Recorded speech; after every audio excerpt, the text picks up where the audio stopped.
We said before that one of Murphy's laws was before you do anything, you have to do something else first. And before you achieve maximum productivity, you have to eliminate the time wasters in your life. The time wasters surround you on all sides and tear away at your minutes and hours and hold you back from producing the critical results that are vital to the success in your career.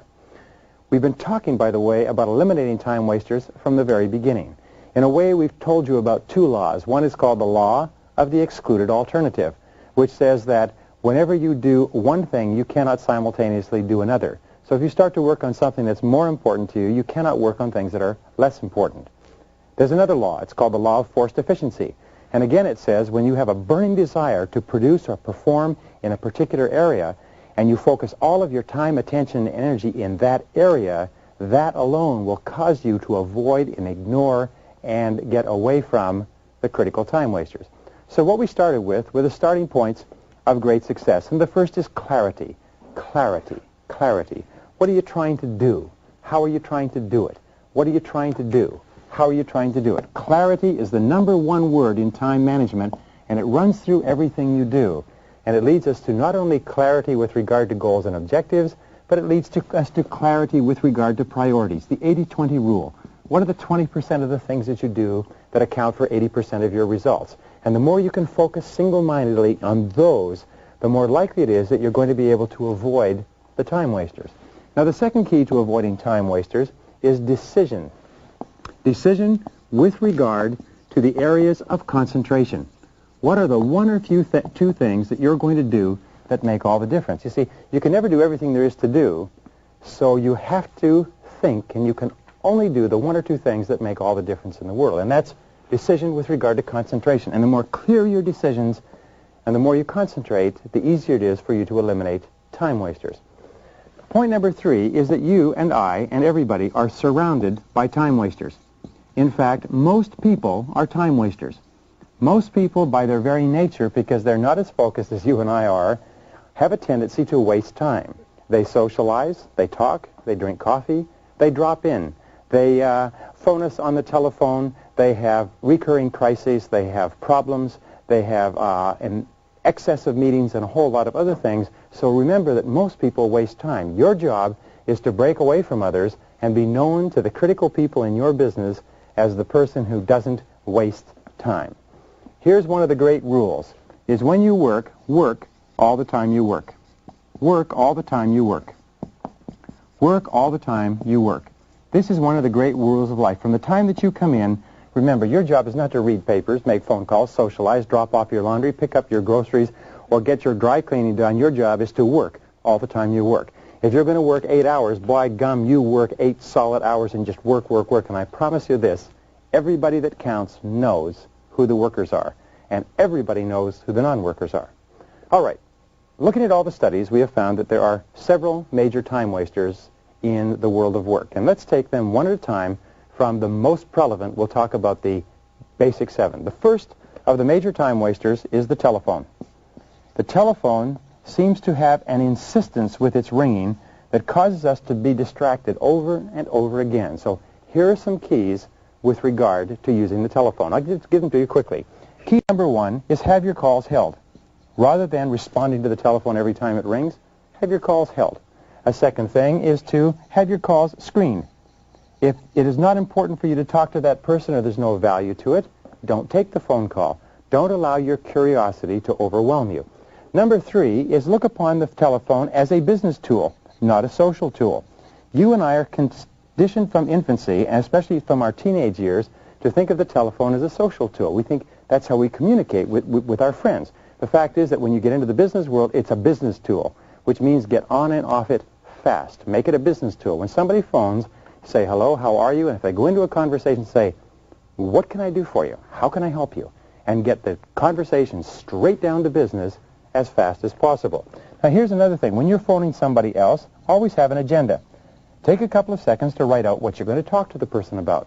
And when you call them up, say, I'd like to talk to you about 3 things. And tell them what the agenda is. And when you discuss the 3 things, keep notes. We say the power is on the side of the person with the best notes. So keep notes on the conversation, and when you're finished with them, say, I know you're busy, I'll let you go.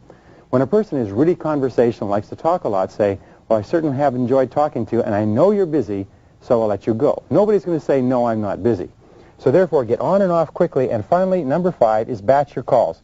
So once you have collected all of these calls, return all your calls at the same time.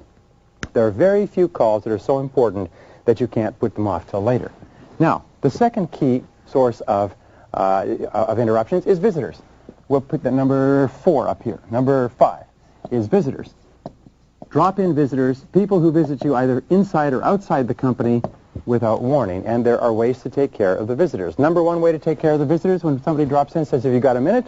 What you say is no.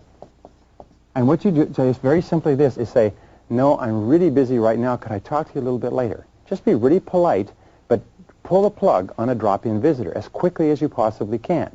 When somebody comes into your office, here's a quick key. Stand up. If you stand up, it's very hard for another person to sit down. It's almost impossible, in fact. So you stand up and you say, I'm really under the gun right now. I'm trying to finish a couple of things, and could I talk to you a little bit later? What will happen is the person will stand up for a couple of minutes. They'll be a little bit uncomfortable, and then they'll leave.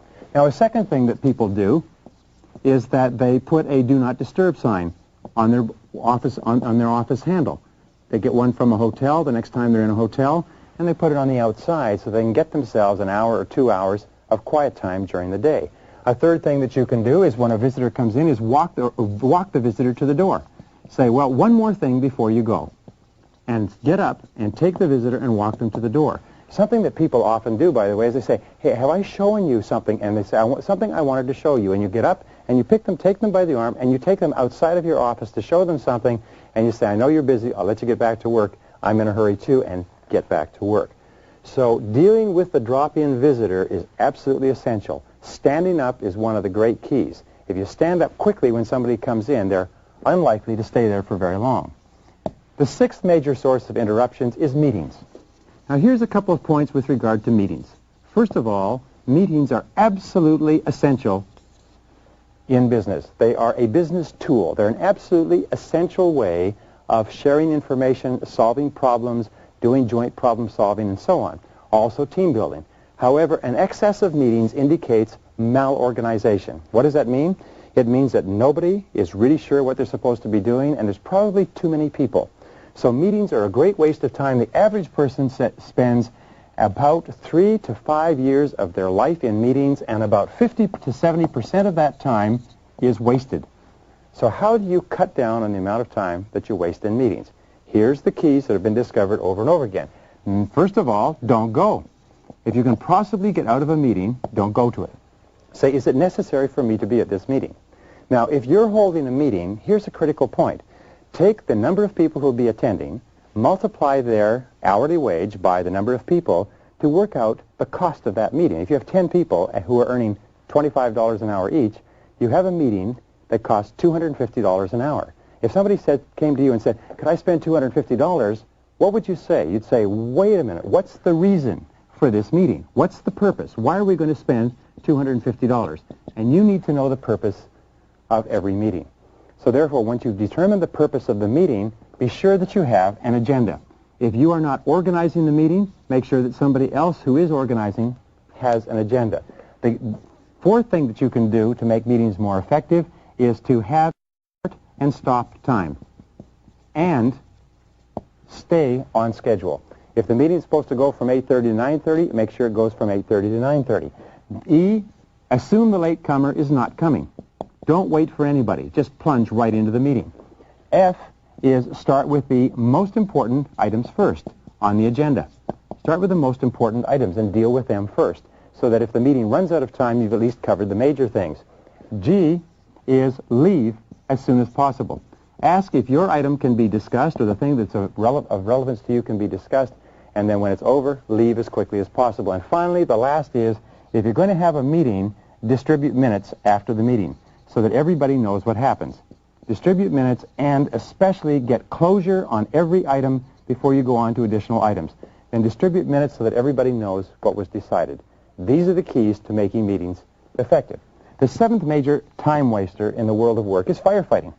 Now, why does firefighting arise? Well, firefighting arises in one case naturally. You can't avoid it. Unexpected crises occur.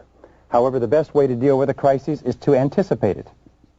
Now here's the rule. If the same crisis arises more than once, the reason that has happened is because nobody has thought about how to put into place a policy that deals with it. So the first thing in dealing with a crisis, A, is to stop and think. Before you react, stop and think. Get the facts. Get the facts. Ask questions. What exactly happened? When did it happen? Where did it happen? How did it happen? Get the real facts, not the assumed facts or the apparent facts or the obvious facts, but get the real facts. Get the facts, and the more slowly you go toward thinking through the crisis, the more likely it is that your response to it will be effective. C is delegate wherever possible. If you can delegate resolving the crisis to someone else, by all means do so. Big mistake. If you come up through the ranks, and one of the things you do is you come up as you deal with this type of problem, when you rise to higher positions, you'll have a tendency to fall back into your comfort zone and go back and try to deal with the problem. So firefighting is a natural tendency for us because it's comfort, so delegate. And finally, the last key to delegation is decisiveness. Whatever you do, make a decision. Make a decision and then get on with it. Which brings us to the 8th reason for time wastage in organizations, and it's socializing.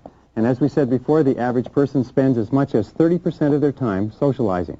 The fact is that socializing is a great waste of time, so what you simply ask is this what I've been hired to do?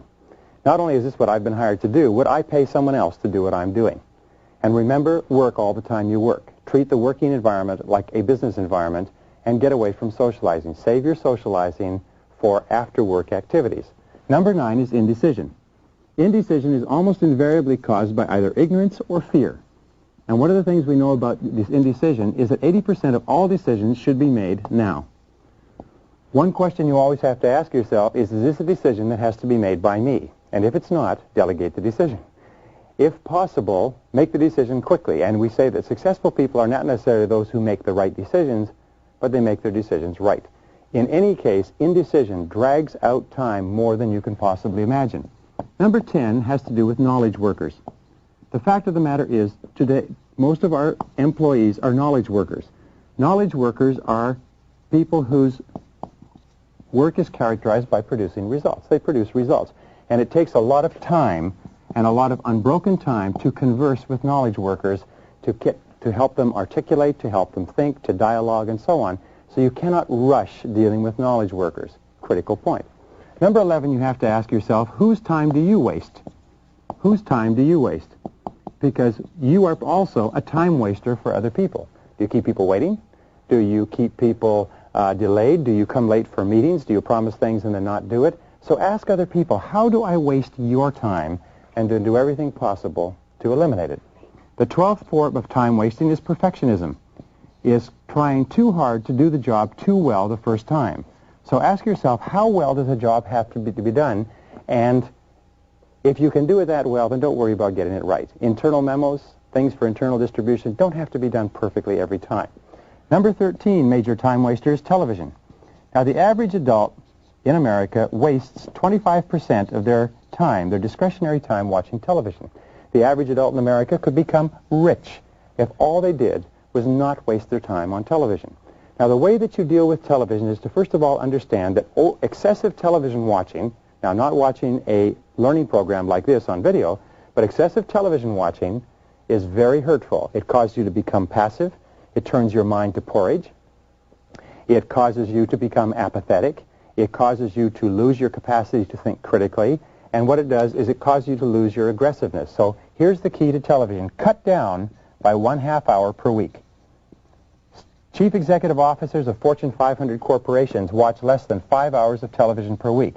And there's a direct correlation between the number of hours of television you watch and how far down you go on the wage scale. The people who watch the least amount of television and spend the most amount of time reading, learning, communicating, growing, working at their work are the ones who are the most successful. And finally, number 14 is non-goal-oriented activity. The key to eliminating the time wasters and the interrupters is very simple, is do not do anything that does not move you toward the accomplishment of goals that are important to you. Every single time an activity comes up, you have to ask yourself, is this moving me in the direction that I want to go? Is this helping me achieve a goal that's important to me? And if it's not, just say no.